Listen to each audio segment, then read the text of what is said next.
आदाब दोस्तों, मैं जन्नत फिरदौस मिडनाइट स्कैरी स्टोरी से आज आपके सामने फिर से हाजिर हूँ एक नई कहानी लेके। लेकिन कहानी शुरू करने से पहले एक छोटी सी इल्तिजा, जिन लोगों ने हमारा चैनल अब तक सब्सक्राइब नहीं किया है प्लीज कर लें और वो बेल आइकन को भी जरूर ऑन कर दें ताकि जब हमारी कोई नई स्टोरी आए उसकी सीधी नोटिफिकेशन आप तक आ जाए। अब बिना वक्त ज़ाया किए सीधा चलते हैं हम अपनी कहानी की तरफ। अक्सर जब हम बाल बनाते हैं तो न जाने कितने बाल टूटकर गिर जाते हैं और बालों का गिरना हर एक की प्रॉब्लम होती है। हर घर से टूटे हुए बाल निकलते ही है, हमारे घर से भी रोज निकलते हैं। लेकिन हमारे घर में कुछ चीजों को लेके सख्ती कुछ ज्यादा ही है। जैसे शाम ढलने बाद बिना जरूरी काम आप बाहर नहीं जा सकते। कपड़े बिना नमक के पानी से धुले आप किसी को दे नहीं सकते। आप शाम हुए खुशबू लगा के बाहर नहीं जा सकते, लाइक परफ्यूम, इत्र, ये आप नहीं लगा सकते। और बालों को बिना टोक लगाए, जिसे थू थू थू करके हम लोग डस्टबिन में डालते हैं या कहीं फेंक देते हैं। ये सब चीजें मुझे बहुत अजीब लगती है कि ये सब क्या है और कौन ये सब करता है।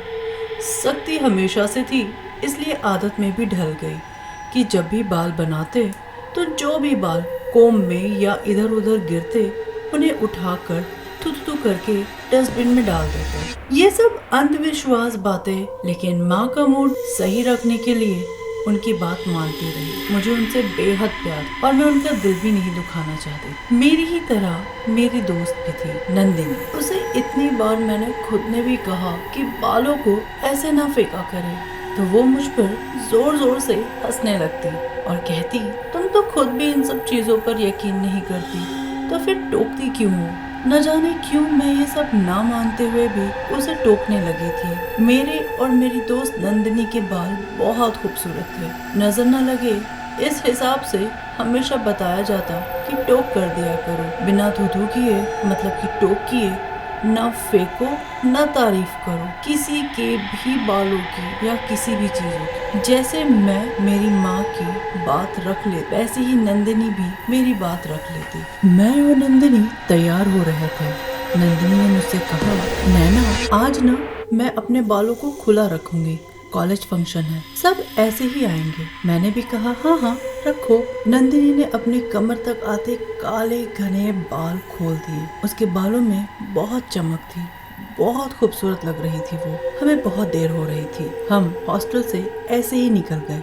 सोचा आके ठीक कर लेंगे। आते आते बहुत देर हो गई, सो हम आते ही चेंज करके सो गए। सुबह उठे तो रूम साफ सुथरा था। हम नेक्स्ट सुबह फ्रेश होकर ब्रेकफास्ट कर कॉलेज निकल गए। मैं अपने घर ही रहती हूँ, लेकिन कभी कभी नंदिनी के पास हॉस्टल ही रुक जाती हूँ और कभी कभी वो मेरे घर रुक जाया करती। मुझे आज भी याद है उस दिन जब शाम में हम कॉलेज से हॉस्टल पहुँचे तो नंदिनी की तबीयत कुछ खराब सी लग रही थी।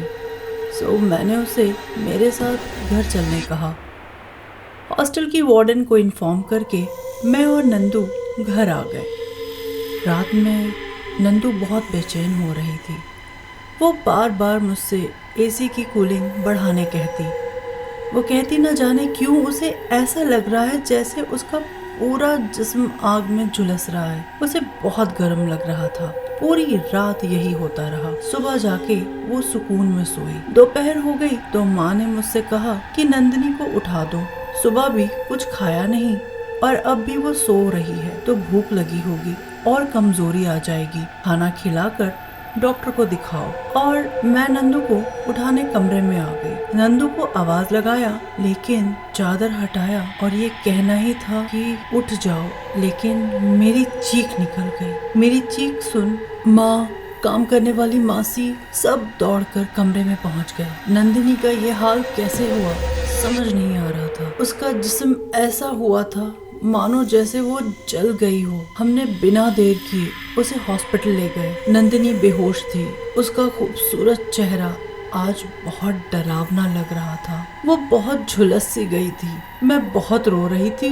माँ बार बार मुझसे पूछ रही थी ये कैसे हुआ और मेरे पास कोई जवाब न था, क्योंकि मैं नहीं जानती थी कि क्या हुआ, क्योंकि पूरी रात उसे बहुत गर्मी का एहसास हो रहा था। शिद्दत से वो गर्मी महसूस कर रही थी, लेकिन उसका चेहरा बिल्कुल ठीक था। और फिर सुबह अचानक क्या हुआ मुझे कुछ पता नहीं था। उसके घर फोन करके मैंने आंटी और अंकल को बुला लिया। सब बहुत परेशान थे कि अचानक हुआ क्या, और सारे सवाल मुझसे हो रहे थे जिसका कोई जवाब न था मेरे पास। डॉक्टर उसे चेक कर बाहर आए। उन्होंने कहा कुछ समझ में नहीं आ रहा, ये किस चीज का इन्फेक्शन है। नंदिनी को शाम गुजरे होश आए। वो मुझे आवाज दे रही थी, नैना। मैं फौरन उसके पास आ गई। उसने पूछा मुझे क्या हुआ है। मैंने खुद पर काबू रखकर कहा कुछ नहीं, तेज बुखार हो गया है तुम्हें, और चलवा लो एसी 16 डिग्री पर। मेरे आंसू अब तक निकलने पर थे। मेरी चांद सी दोस्त नंदिनी झुलस गई थी। और क्यों, कैसे, कुछ पता नहीं चल रहा था। कुछ समझ नहीं आ रहा था कि आखिर उसे हुआ क्या है। लेकिन अगली सुबह नंदिनी बिल्कुल नॉर्मल हो गई, जैसे कि वो कभी जली ही नहीं थी। कोई इन्फेक्शन नहीं हुआ था। डॉक्टर भी हैरान थे कि ये कैसे हो गया। वो बिल्कुल नॉर्मल थी और उसे शाम तक डिस्चार्ज भी दे दिया। हम नंदिनी को लेके घर आ गए। खैर हम सब बहुत खुश थे कि नंदिनी अब ठीक है। अब सब कुछ ठीक है समझकर हमने कॉलेज जाना 2-3 दिन बाद फिर शुरू कर दिया। लेकिन ये समझना ही हमारी सबसे बड़ी भूल थी, क्योंकि नंदिनी अभी भी ठीक नहीं थी। हम कॉलेज से आए और उसी शाम फिर से नंदिनी को तेज बुखार चढ़ गया। और इस बार हम लोग बहुत डर गए, क्योंकि उसे जब बुखार चढ़ता तो वो पूरी झुलस सी जाती। हमने बिना देर किए उसे हॉस्पिटल ले गए। हॉस्पिटल में उसे एडमिट किया। डॉक्टर ने कहा कि कुछ समझ नहीं आ रहा, ये बुखार इसे बार बार क्यों आ रहा है, क्यों इसे इतनी गर्मी हो रही है। बहुत सारे टेस्ट किए, लेकिन कुछ भी समझ में नहीं आ रहा था, क्योंकि सारे टेस्ट बिल्कुल नॉर्मल थे। मैं रात को नंदिनी के पास ही रुक गई थी। अंकल आंटी को घर भेज दिया था। न जाने किस पहर मेरी आंख लग गई, लेकिन किसी चीज की आवाज से मेरी आंख खुल गई। और जो मैंने देखा वो यकीन करने लायक नहीं था। मैंने नंदिनी को उसके अपने बाल खाते हुए देखे, और वो बड़ी अजीब तरीके से बिहेव कर रही थी, जैसे कि कोई जानवर हो या पता नहीं क्या। वो बहुत डरावनी लग रही थी, लेकिन मैंने बिना आवाज किए चुपचाप उसे देख रही थी। उसने जब मेरी तरफ देखा तो मैंने झट से आंखें बंद कर ली और फिर सुबह का इंतजार करने लगी। सुबह वो बिल्कुल नॉर्मल बिहेव कर रही थी। जब मम्मी डैडी आए और अंकल आंटी आए, उन्होंने पूछा नंदिनी कैसी है, तो मैंने नंदिनी की तरफ देखा, जो अब बेहतर थी। समझ में कुछ नहीं आ रहा था कि जब इसे बुखार होता तो ये ऐसी क्यों हो जाती, और फिर अगले पल ये ऐसी वापस से ठीक कैसे हो जाती। अंकल आंटी नंदिनी के पास हॉस्पिटल में रुक गए और मैं अपने मॉम डैड के साथ घर आ गई। घर आके मैंने मम्मा को रात के इंसिडेंट के बारे में सारी बात बताई। वो सुनते ही उनके चेहरे का रंग बदल गया। मम्मा ने मुझसे पूछा कि क्या तुम लोगों ने कहीं भी अपने बाल बिना टोक किए फेंके थे। मुझे कुछ भी याद नहीं था, लेकिन मुझे उस दिन कॉलेज के फंक्शन की बात याद आई। तो मैंने उन्हें बताया कि मैं और नंदिनी जल्दी में थे, तो हमने बिना कमरे की सफाई किए ऐसे ही निकल गए, और शायद बाल भी वहीं रह गए थे। और जब हम वापस आए तो कमरा साफ सुथरा था। शायद जो साफ करने वाली मासी आती हैं, उन्होंने पूरा कमरा साफ कर दिया था। ये सुनते ही मेरी माँ को पता नहीं क्या हुआ। उन्होंने हॉस्पिटल फोन लगाया और न जाने क्या बात हुई। नंदिनी को लेके अंकल आंटी घर आ गए। आखिर ऐसा क्या कहा मम्मा ने कि अंकल आंटी नंदिनी को लेके घर आ गए, और नंदिनी की हालत अब और क्यों बिगड़ने लगी। क्या हुआ नंदिनी के साथ, और सिर्फ नंदिनी के साथ ही क्यों हुआ, ये सब हम बताएंगे आपको पार्ट 2 में। Stay tuned.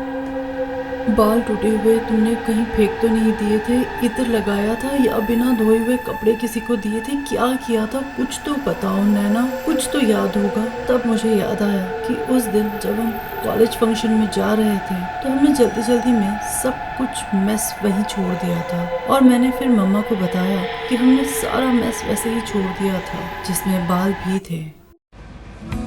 कहानी में आगे क्या हुआ हम आपको जरूर बताएंगे पार्ट 2 में। तब तक आप हमारे साथ ट्यून रहिए, अपना ख्याल रखिए, और बहुत बहुत thank you. Thanks for watching.